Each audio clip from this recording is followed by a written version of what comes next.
ওমানে সড়ক দুর্ঘটনায় নিহত সন্দ্বীপের ৭ প্রবাসীর স্বজন ও এলাকাবাসীর কান্না আহাজারিতে ভারী হয়ে আছে সন্দ্বীপের আকাশ বাতাস।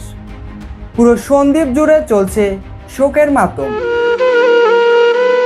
ওমানে সড়ক দুর্ঘটনায় নিহত বাংলাদেশের ৮ প্রবাসী, যেখানে সন্দ্বীপের ৭ জন, তাদের লাশ গতকাল বিমানযোগে দেশে আনা হয়। গত ৮ই অক্টোবর ওমানে সড়ক দুর্ঘটনায় নিহত হওয়ার পর থেকেই সন্দ্বীপে তাদের আত্মীয় স্বজনের আহাজারিতে পুরো সন্দ্বীপ যেন স্তব্ধ হয়ে আছে।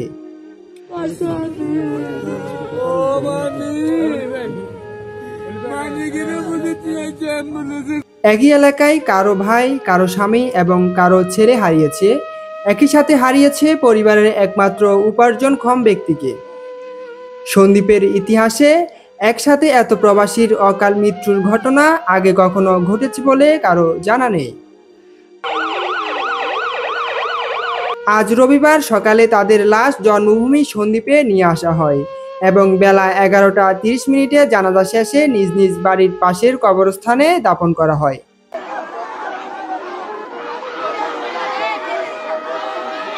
এতে শোকাবহ পরিবারের পাশে ছিলেন সন্দ্বীপের সর্বস্তরের রাজনৈতিক নেতৃবৃন্দ ও গণ্যমান্য ব্যক্তিবর্গ।